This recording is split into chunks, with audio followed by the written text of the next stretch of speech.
Olá a todos, queridos irmãos, queridas irmãs. Estamos aqui para esse trabalho de divulgação da doutrina espírita, hoje fazendo a análise de uma página, de uma obra da literatura espírita, a nossa reflexão do dia. E possamos rogar ao alto que nos oriente, nos ampare e nos auxilie, não só nesse momento, mas em toda a caminhada de nossa vida, para que possamos aproveitá-la de forma nobre e digna. Que assim seja. Hoje eu trouxe aqui um livro, da literatura espírita, esse aqui, ó, Luz no Lar. Ele é editado por vários espíritos e psicografado por Francisco Cândido Xavier. E eu trouxe esse livro, para nós fazermos uma análise de uma página dele, que é um livro muito utilizado em Evangelho no Lar, em cultos do Evangelho no Lar. Então fica aqui a sugestão, a dica. Às vezes nós procuramos um livro para utilizar no nosso culto do Evangelho no Lar e não sabemos qual vamos utilizar. E esse aqui é um livro muito interessante porque todas as suas páginas são abordagens que elas podem ser utilizadas, no culto do Evangelho no Lar. E nós vamos ler exatamente aqui o capítulo 1, que é uma mensagem do Espírito Emmanuel e que tem como título Culto Cristão no Lar. Emmanuel vai aqui fazer uma dissertação falando com relação ao culto cristão no lar. Nós falamos muito no movimento espírita, incentivamos as pessoas a começarem a praticar o evangelho na sua casa, o culto do evangelho no lar, e às vezes não meditamos de uma forma aprofundada da importância disso. Não é só algo da boca para fora, não é algo que estamos falando que as pessoas façam, exclusivamente como se fosse um ritual. Não, nós entendemos hoje que existe todo um amparo da espiritualidade, existe todo um objetivo do ponto de vista espiritual com relação a isso. E Emmanuel coloca exatamente isso aqui, o objetivo do culto cristão no lar. Então nós vamos ler aqui. Culto cristão no lar. O culto do Evangelho no lar não é uma inovação, é uma necessidade em toda parte onde o cristianismo lance raízes de aperfeiçoamento e sublimação. A Boa Nova seguiu da manjedoura para as praças públicas e avançou da casa humilde de Simão Pedro para a glorificação no Pentecostes. A palavra do Senhor soou, primeiramente, sob o teto simples de Nazaré, e, certo, se fará ouvir de novo, por nosso intermédio, antes de tudo, no círculo de nossos familiares e afeiçoados, com os quais devemos atender às obrigações que nos competem no tempo. Quando o ensinamento do Mestre vibre entre as quatro paredes de um templo doméstico, os pequeninos sacrifícios tecem a felicidade comum. A observação impensada é ouvida sem revolta. A calúnia é isolada no algodão do silêncio. A enfermidade é recebida com calma. O erro alheio encontra compaixão. A maldade não encontra brechas para insinuar-se.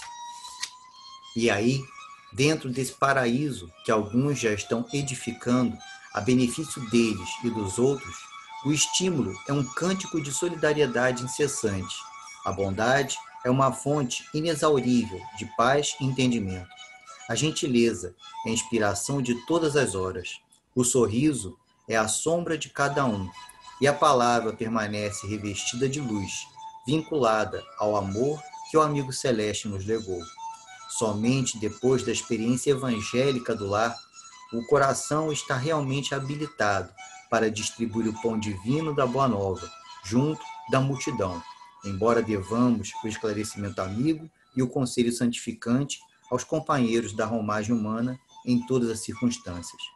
Não olvidemos, assim, os impositivos da aplicação com Cristo no santuário familiar, onde nos cabe o exemplo de paciência, compreensão, fraternidade, serviço, fé e bom ânimo, sob o reinado legítimo do amor, porque, estudando a palavra do céu em 4 evangelhos, que constituem o testamento da luz, somos, cada um de nós, o quinto evangelho inacabado, mas vivo e atuante, que estamos escrevendo com os próprios testemunhos, a fim de que a nossa vida seja uma revelação de Jesus, aberta ao olhar e à apreciação de todos, sem necessidade de utilizarmos muitas palavras na advertência ou na pregação.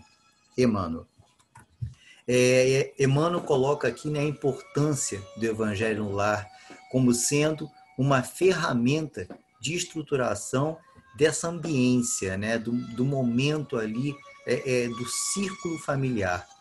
Mostra aqui a importância que é, né, de cultuarmos os ensinamentos de Jesus dentro de casa. E mostra, interessante, né, talvez aqui num outro momento eu traga para vocês uma outra página de uma outra obra da literatura espírita, em que ele cita aqui, né, Simão Pedro, em que ele fala de Nazaré, ele fala da manjedoura. Todo momento de Jesus é um momento de evangelho no lar, né?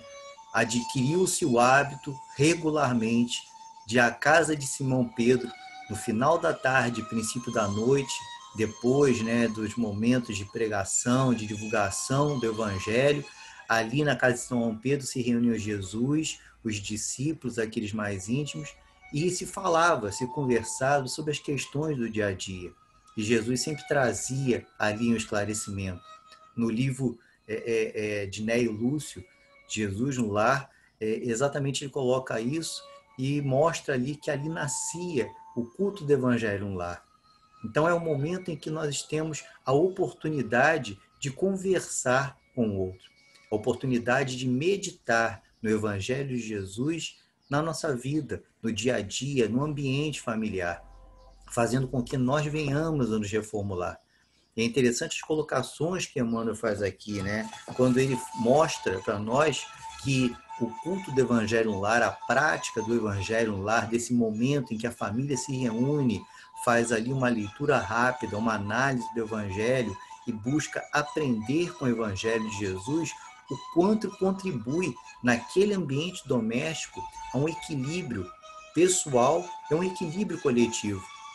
E fomos nós, sem percebermos, nos modificando dentro do ambiente doméstico e vamos contribuindo, de certa forma, com a nossa modificação íntima dentro desse ambiente doméstico, com a modificação ao exterior, né, ao redor.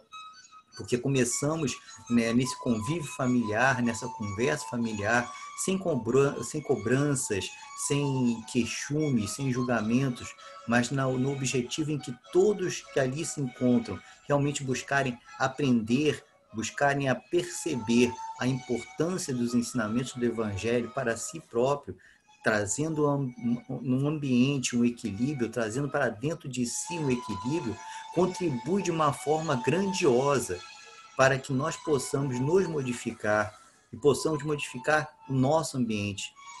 Sempre é falado, né, no estudo dos pais, o Júlio comenta muito isso, nós sabemos que é um trabalho que é muito falado, principalmente no grupo de pais, e existe às vezes uma equipe que aqueles que se interessam, que queiram começar a praticar o Evangelho no Lar, o culto do Evangelho no Lar, e não sabem como fazê-lo, existem às vezes pessoas no centro, uma equipe que vão à casa dessa pessoa, mostram como é que é, né, qual o objetivo, quais os procedimentos.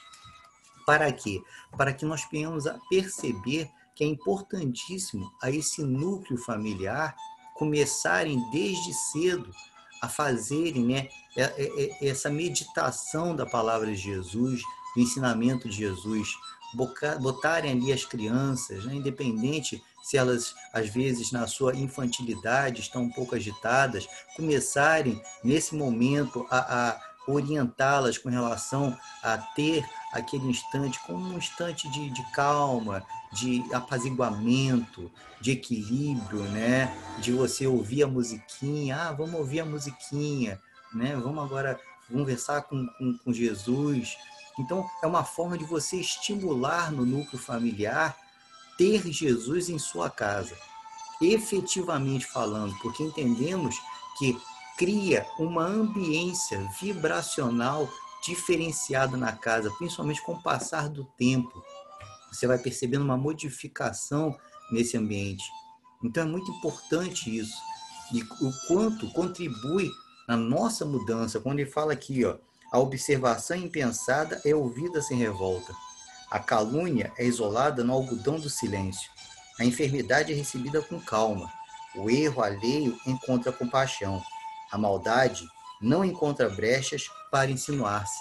Então é muito interessante isso, né? O processo que existe de modificação em nós, com relação a nós próprios, com relação ao outro, quando vamos meditando nos ensinamentos que são trazidos, né, no culto do Evangelho no lar, ali nas palavras que Jesus traz, nas orientações trazidas pela espiritualidade, esse finalzinho aqui é: a maldade não encontra brechas para insinuar-se, porque, como dissemos, cria toda uma ambiência vibracional diferente. Nós começamos a perceber isso, né? Você começa a desenvolver a sua sensibilidade e começa a perceber isso. Existe toda uma modificação no ambiente vibracional. Você começa a ter a certeza, como a própria literatura espírita mostra, da presença de amigos da espiritualidade nesse horário, nos visitando, nos acompanhando, tornam-se realmente nossos amigos, né? Eventualmente estão em nossa casa, às vezes fora até desse horário, nos visitando, nos auxiliando, nos orientando quando necessário. Fazemos amigos, às vezes, desconhecidos.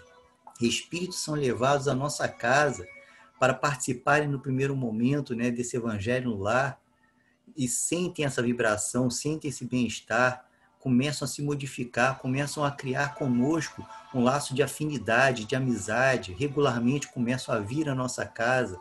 Então, às vezes, né, nós vamos desencarnar e vamos encontrar com esses amigos que criamos em laços espirituais, que já estão lá e que vinham na nossa casa, né, que talvez falem para a gente: olha, eu ia no evangelho da sua casa, eu te conheço, eu conheço você. Você não me conhece, mas eu conheço você, a sua família, que bom você estar aqui. E esse é o grande objetivo da vida, né? Criarmos vínculos afetivos fraternais. Isso é possibilitado no culto do Evangelho Lar. Os vínculos afetivos fraternais no núcleo familiar, os vínculos afetivos fraternais com os irmãos desencarnados. E aí a maldade não cria brecha. Não cria brecha porque encontra ali espíritos ainda imperfeitos, limitados, imaturos, entretanto que buscam se modificar. E aí a luz de Jesus vai contribuindo nesse processo de modificação por meio dos amigos da espiritualidade.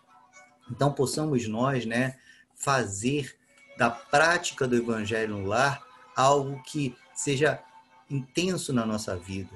Um dia na semana, uma horinha que seja, né? Um horário que você estipule, você vai estar ali conversando com você, né? Com os familiares, como disse eu, não em tom de crítica, de julgamento, mas em tom de realmente conversa, de troca de experiências, de meditação. Vai ter a presença ali de amigos da espiritualidade a nos orientar e amparar. Vamos estar ali propensos a receber o auxílio na nossa caminhada. Vamos estar criando um ambiente mais equilibrado e fraterno na nossa casa. E André Luiz, né, no livro Missionários da Luz, inclusive, é demonstrado isso, mostra o quanto, às vezes, da nossa casa são lançados jatos vibracionais de equilíbrio, de restabelecimento positivos aos nossos vizinhos em derredor, que estejam aptos a receber essas vibrações.